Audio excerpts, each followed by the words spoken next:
Hey guys, welcome back to another great episode of Conversations That Lead to Greatness. Now, today's topic, we're talking about staying focused and eliminating distractions. So, let's get into it. This is Conversations That Lead to Greatness.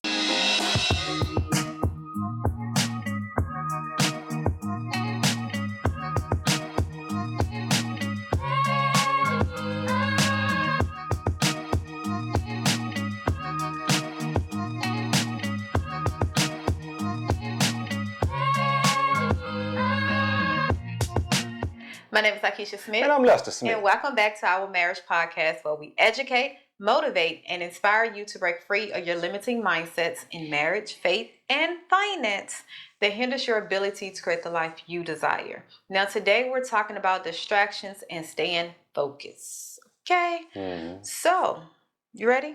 Yeah. Let's get into it. What you got? How can we eliminate distractions and stay focused? Well, let's go back to where I got that from. That particular word was gave to me by God. He gave that word to me January 1st. I think it might have been the 31st, December 31st. I'm not for sure, but I was asking him, I'm like, because I started a new business, a mentorship business. And I asked God, I was like, God, how do I build this business? He said, build it on biblical foundations, stay focused, and eliminate distractions. I'm like, okay. That's what he told me. And that just don't have to apply to my business. That could apply to your business, your life, or whatnot. And as I sit back and I think, how do we stay focused in a world that's full of distractions? We need to always be keeping our eyes on God. Always keeping your eyes on God. God, what you want me to do today? God, how we making money today? God, who you need me to help today? Just, who you need me to love on today. Right. Yeah. And as I sit back and think about that, I think that's how you remain focused and eliminate distractions. Yeah. And when you set your intentions, Yeah. like when you already set your intentions for that day, you already put into the atmosphere what type of day you want to have, right? So you already know how your day is kind of going to go in a sense. So when a distraction do come that is out of the ordinary, you know, hey, this is what that is. It's not going to be conducive to my life.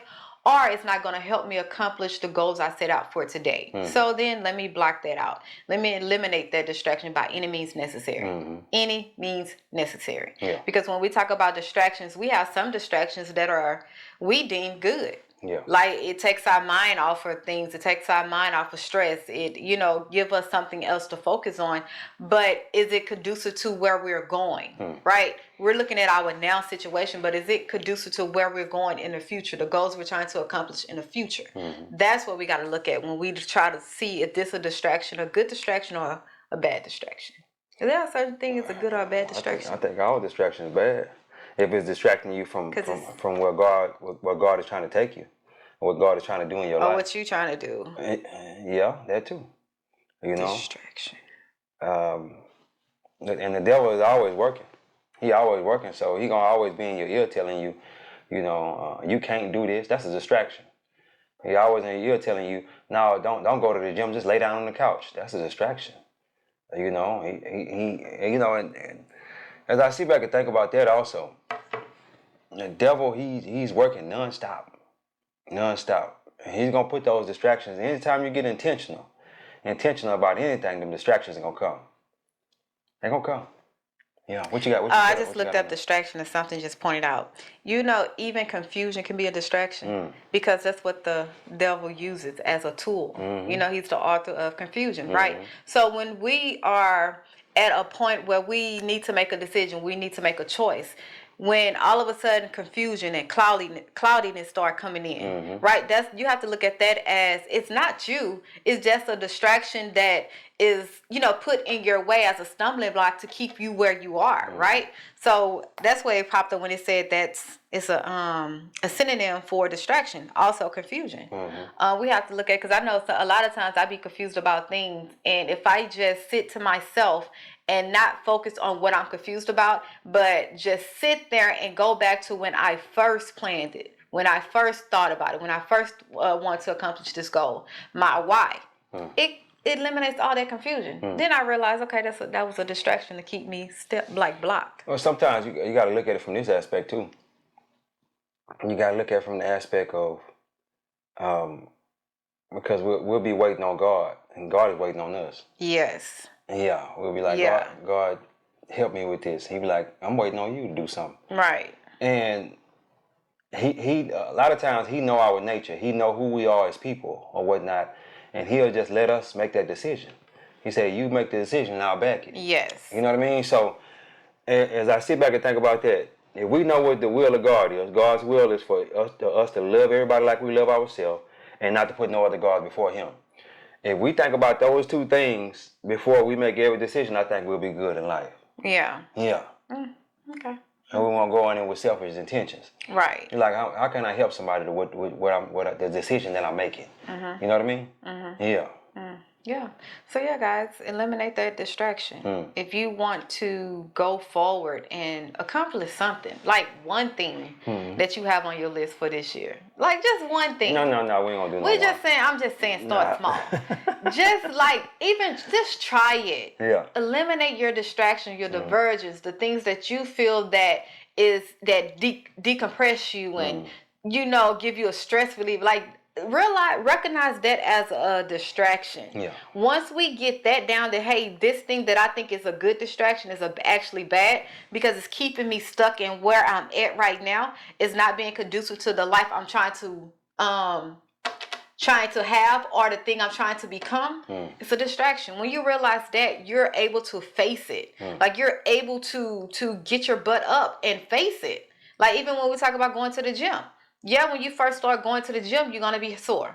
We know that. When you start cutting down your carbs, you're going to be cranky. You're going to have a headache. You're going to go through all these mood swings because your body is changing. But then here comes that distraction. That is the distraction.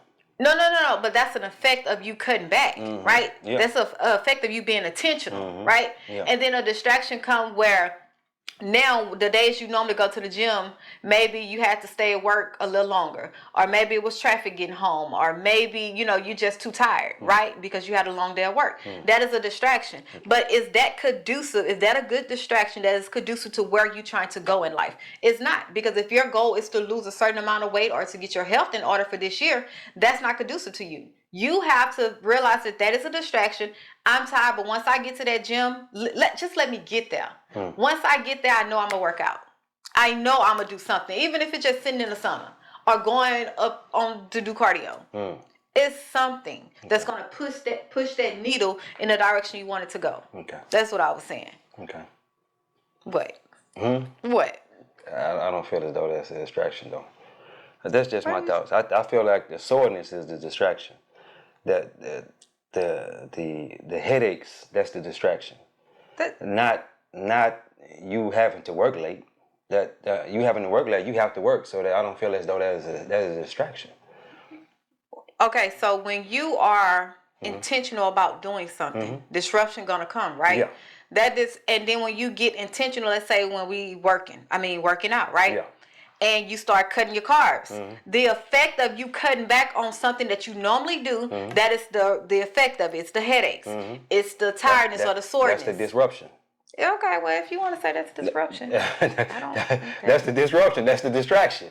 Okay. Because it happens, it normally happens. That's the thing that happens to everybody. What normally happens? When a person first start working out, they will always be sore. When a person cut out something of their diet like carbs, they will always have a headache. They will always have this, emotions, because your body is used to a certain thing or a certain standard. Now that you cut it back, that's something your body is working through. That's the distraction the devil sent at you to keep you home. Okay. Because if you listen to your body saying stay home. Stay home. You don't need to go to the gym. That's the distraction. No, I'm going to the gym by any means necessary. I'm finna get out of here and go over there. You know what I mean? That I guess we just look at it differently as far as what distraction is. That's what I feel is a distraction.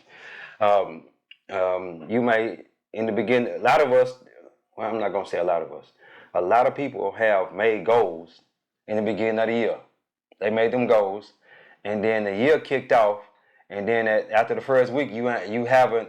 What am I trying to say? You already messed up on your goal, and you basically give up on it. Well, you still in the first month of the year. You still in the first month, the second month of the year. Let's just get back on it. We messed up. Okay, let's get back on it, and that because your mind is gonna tell you, the devil gonna get in your mind to tell you don't do that. You're gonna fail or something of that nature. That's the distraction that I'm talking about. He's gonna get in your mind. He's gonna, and another thing, when you try to tell your spouse or your girlfriend, your boyfriend, or your friends, hey, I'm finna start doing this certain thing, they gonna get in your ear. He's like, oh, we ain't gonna be able to hang out as much, because you too focused, this and that there. That's a distraction. You need to eliminate that distraction and go forward in what you're doing. Right. It's almost like, how bad do you want it? Yeah. Like, do you want it bad enough to cut yourself away from everything that you once identified as or identified with? Yeah. How bad do you really want what you're asking for? How bad do you really want what you've been confessing, right? How bad do you want it? Yeah. Because it's going to come a point in time where you have to choose. You're going to have to choose where you at now or where you going, who you trying to become. Yeah. Those are two different people. Those two people can't walk into the same room or the same door that God has for you. Yeah. Got to be separate. So it's going to come a time where you have to choose between your distractions. Is it going to be the thing that I want, or I'm going to let this distraction, come in and I'm just going to dance with it, right? Because I don't want my friends or no one to feel neglected or that I'm not there for them or, all the reasons that people might use, mostly women, because we care about that. Yeah. But then I always look at it like this. If the people that truly loves me and truly knows me and want the best for me, they will understand when I'm MIA. They will understand that if I'm not calling them and if they need to call me and it's an important, they will call me. It wouldn't be no hard feelings. You know what I'm saying? Because they know I'm focused. And I expect the same thing from them. If you busy, baby, become your best self. Because that's the best thing you can do for me. Become your best self. Yeah. That's it. Let me give you an example of a distraction. I remember back in 2020, I told this story several times, but 80% of the people that watch our YouTube channel is watching for the first time. So I remember back in 2020, I decided to cut the TV off in my office. I said, I'm going to cut the TV off. I'm not going to watch TV in my office. When I go in my office, I'm going to work. That's what I'm going to do. And I did that. I cut the TV off and I worked. And my grandmother called me and she said, I need a TV. I took the TV over there to her. I said, I got a TV right here, because she wanted me to go buy one. I'm like, I'm not going to buy you one. I got one right here. You can get this one. I took it right out the office and took it over there to her. So that way I don't even have the temptation to cut the TV on, because the TV is all the way out the office. Do you know we made more money in 2020 than we ever made in our life? Because I eliminated that distraction. I would be one of the persons that would have to, that would sit and watch football all day on Sunday. I watch football all day. You'd be like, I'm working too. You gotta learn how to multitask. Yeah. Listen to her. No. You said that. She always tell me I can multitask. No, you can't. You said I got that from you. You can't. And I realized that after reading so many different books, you can't multitask. I'm a mother. You can't multitask. Trust me. You can say you can, but you gon' let me tell you about my wife. Well, don't tell me about me.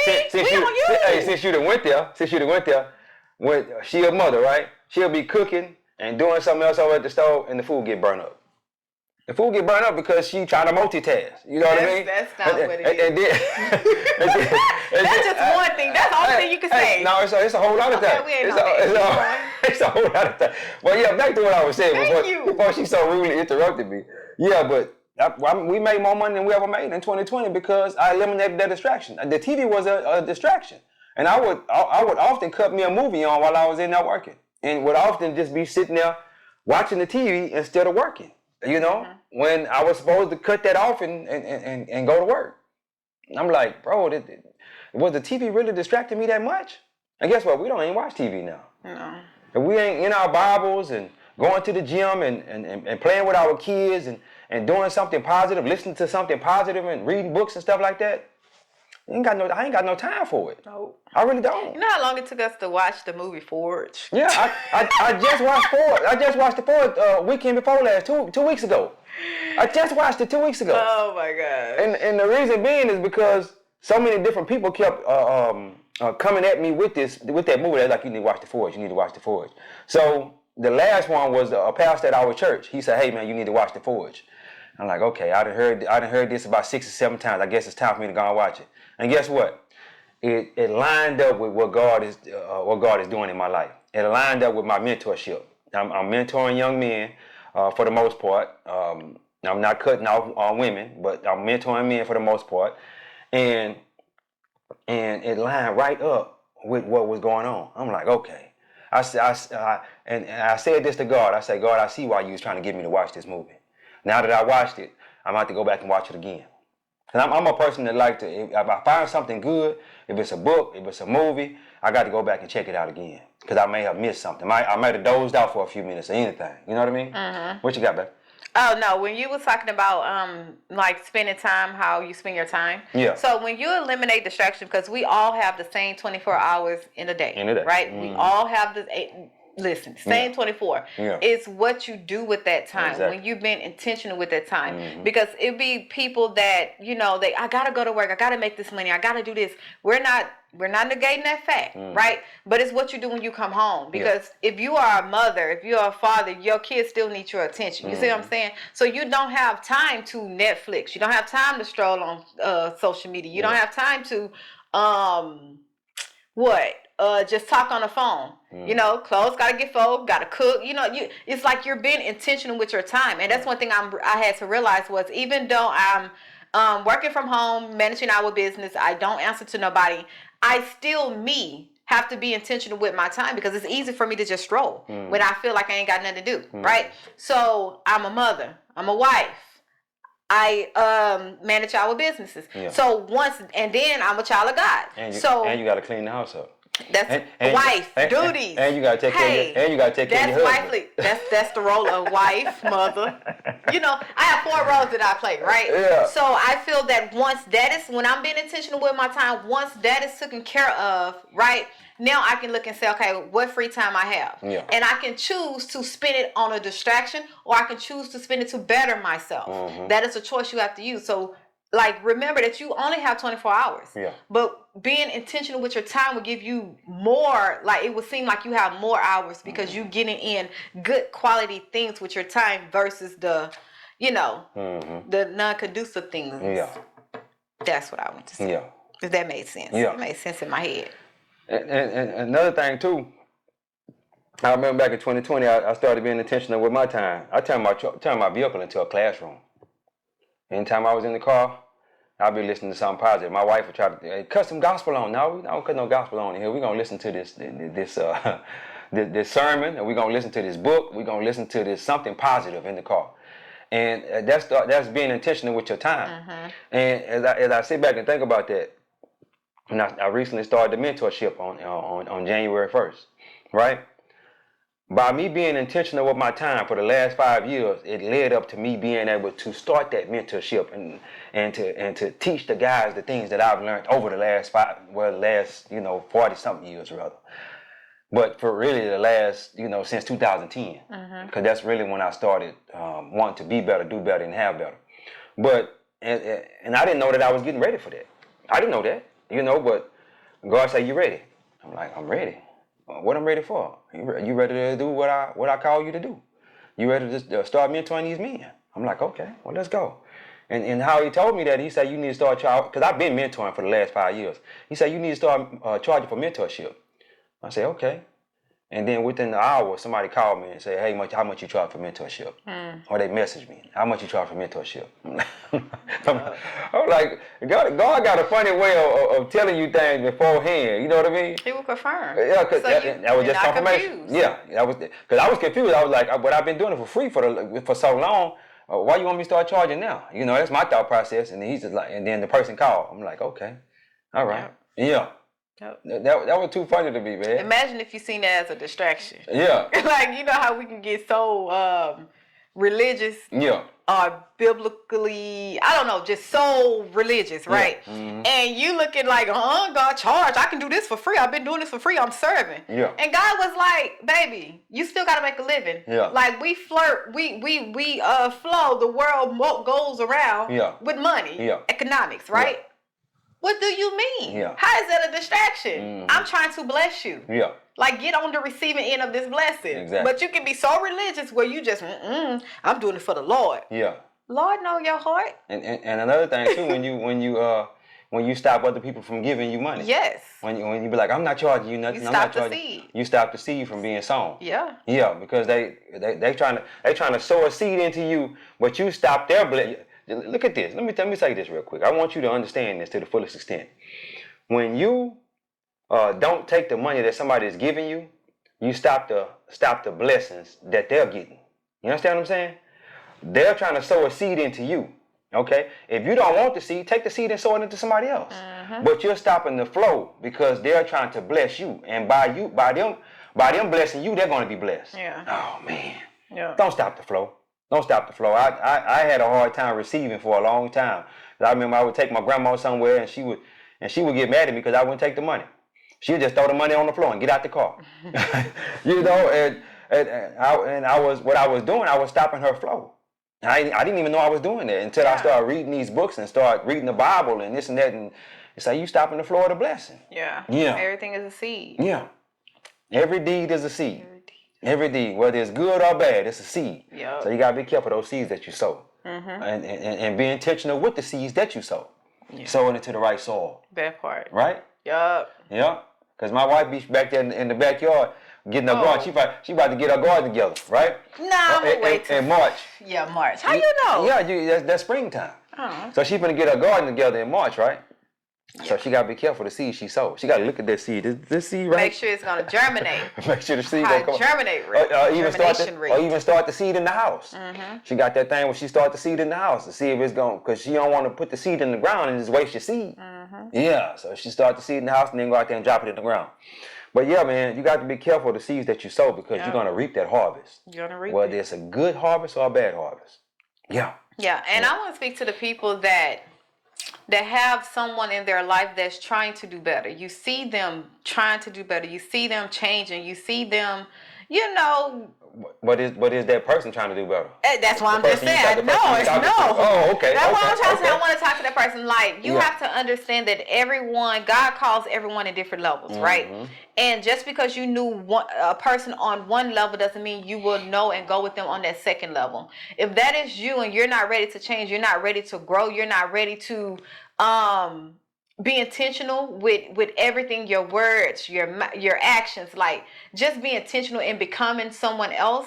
Like, don't look down on that person. Yeah. Don't make that person feel bad, because it's hard already for them to even just step out and do something out of the ordinary. It's uncomfortable because you already feel alone. Yeah. You already feel like no one is going to understand you. You already feel like, man, what am I doing? I don't know what, but I know it's something pulling me. It's more calling my name, right? What if it's your wife? Well, still don't make them feel bad about it, because at the end of the day, you, especially if that's your spouse, you are the closest thing to their ear. Yeah. So what you're telling them is a seed being planted. Yeah. So either if you're gonna plant some positive or you're gonna plant some negative, right?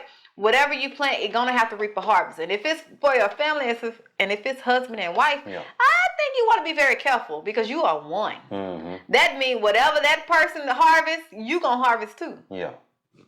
So be very careful, even if you don't understand it, even if they don't know what they're doing. Like, I remember when we first got on this journey, I was like, what the heck, baby, do you even know what you're doing? I did. Right? And he will always tell me, baby, I don't know. We just out here. And it was up to me to either be like, okay, baby, I'm going to build you up, or to tear you down. What you mean you don't know? Yeah. You got me out here, we got these kids, and, I could have did that. Right? But as a wife, and I understand when you out here, God is not going to tell you everything. Yeah. So because we are one, we're going to reap the same thing. Guess what? I'm going to plant a good seed. Yeah. Right? So I can reap that harvest. Because I need that. You need it. Because I don't know what the hell I'm doing. Exactly. So why would you be in my ear? All that yak. Why? What good is that going to do? It ain't going to do nothing but cause a divorce. No, it's not even that. It can cause a divorce if a person's strong enough, or is they going to resort back to them old selves. Exactly. You're going to still go back. It's going to be one or the other. Yeah. You're going to either get a divorce, or you're going to resort back to your old self. And with me, the way I was willing to take the divorce if she wasn't ready to go, because I was going to serve God regardless. You understand what I'm saying? But that's what you wanted, though. You wanted a man that's going to serve God and this and that. I do. Okay. Well, if you want that, so you be ready to go when I say let's go. Hey, where do you think I'm from? I am going. I'm here. She there. She started off kicking and screaming though. I wasn't kicking and screaming, but on that part, it was kicking and screaming on my part. It wasn't necessary to deal with you because I know, but you kicking and screaming on your part made it look like you was kicking and screaming on the whole thing. You understand what I'm saying? Looks can be deceiving. Looks can be deceiving. That's why you don't go off what you see. Yeah. Mm-hmm. Right? Yeah. So, you don't make that person feel bad or feel some type of way that they are not available to you right now. Yeah. Listen, be available to yourself. Be all that you need in that other person to yourself. Yeah. And maybe you'll just get a glimpse of what they're doing or how they're feeling. So you can get some kind of, sympathy. Yeah. Something. And with me, I just knew God told me to go. He said, go. Go ahead and retire. Leave that job. I got something I need you to do. I didn't even know what it was at that time. But I'm just, okay. She said, you sure you heard God? I'm like, yeah, he told me to go. And I went. And here it is 2.5 years later. We still out here. Still out here, figuring it out, Now I know what he wanted me to do. He wanted me to start that mentorship. And I'm in there now, And guess what? The fulfillment that I get from that, it's unmatched. It's unmatched. I tell her about that all the time. It's like I get on it and the guys, they be like, man, you can talk. I'm like, he normally don't talk, y'all. They like, I didn't know you could talk like that. I don't talk like that on a regular basis. When I get in front of the camera though and start talking, man, you can't shut me up. I say, let me say this, guys. I can go on for hours, but I'm gonna ask questions so that way I can include you guys in the conversation. I don't want you to just feel like I'm just talking the whole night. So I include them, you know what I mean? Because I don't just want to just be on there just talking and they have questions and they don't ask me the questions. Yeah. You know what I mean? So, but I can go. It's just, I think what it is I've been on this journey for the last 5 years. Just, just trying to be better, do better, and have better. And to actually see somebody that want to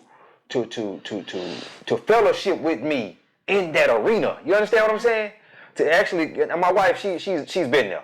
So, just I could talk to her. But to have a group of guys that want to listen to what I have to say, and me telling them how good God been to me and stuff like that, and they just all ears, just want to listen. Oh man, you just can't. I got chill bumps just talking about it. It's something that can't be.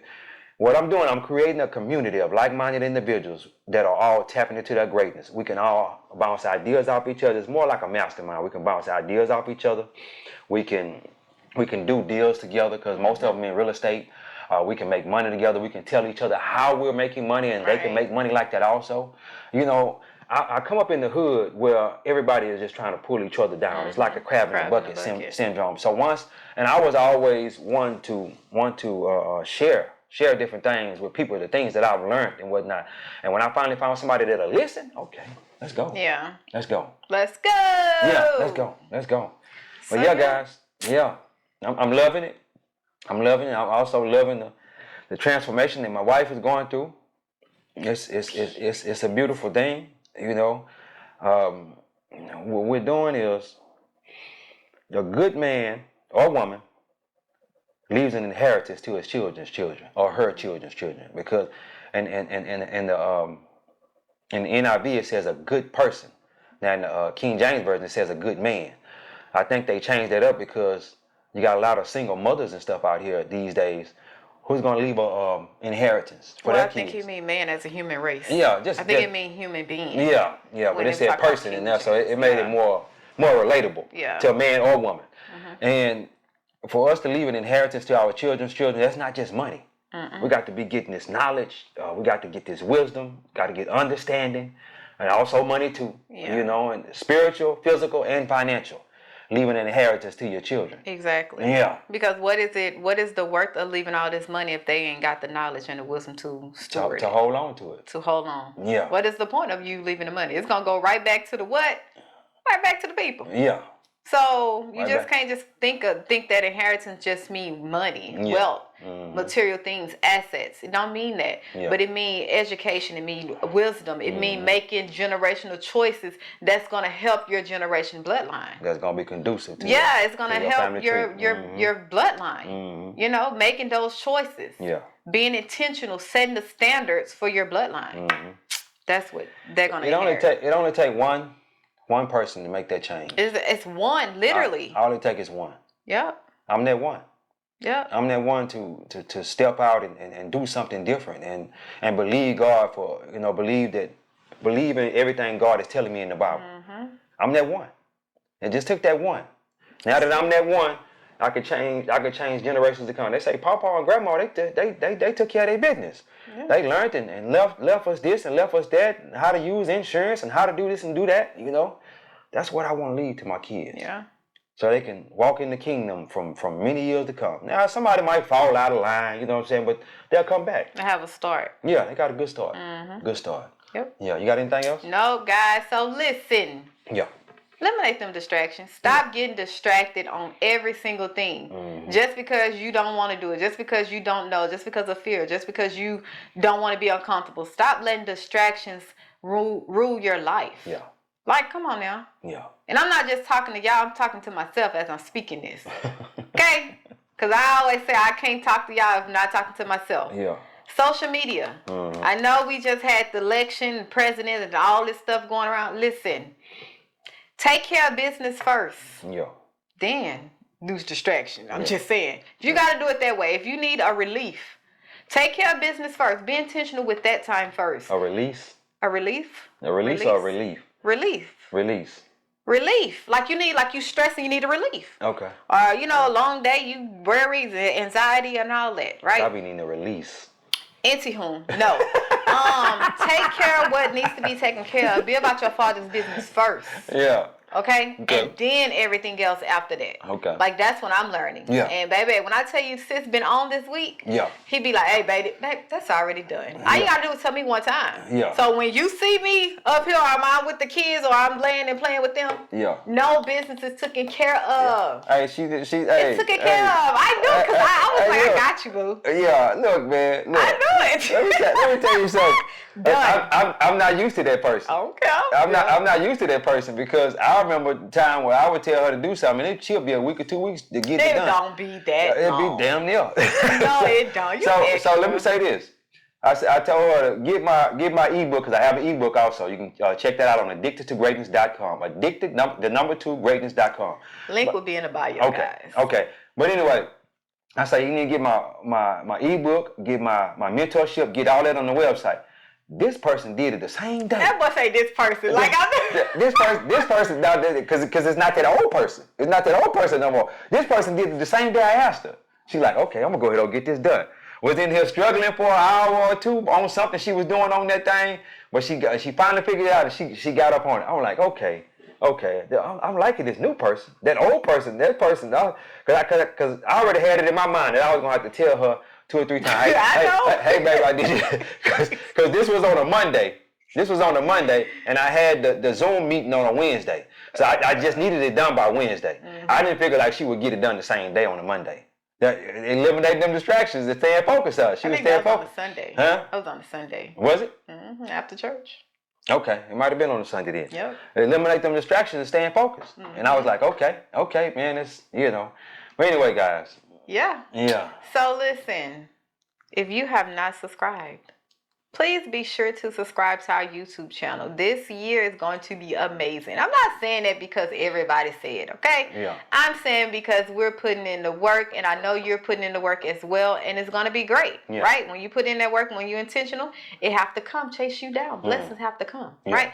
So go ahead and subscribe to our YouTube channel. And yeah, babe, I think that's it. Okay. Take us home, Papi. Hey, guys. Papi chulo. God is good. Life is good. When we look good, we feel good. We live in a life of abundance. Peace. Bye, guys.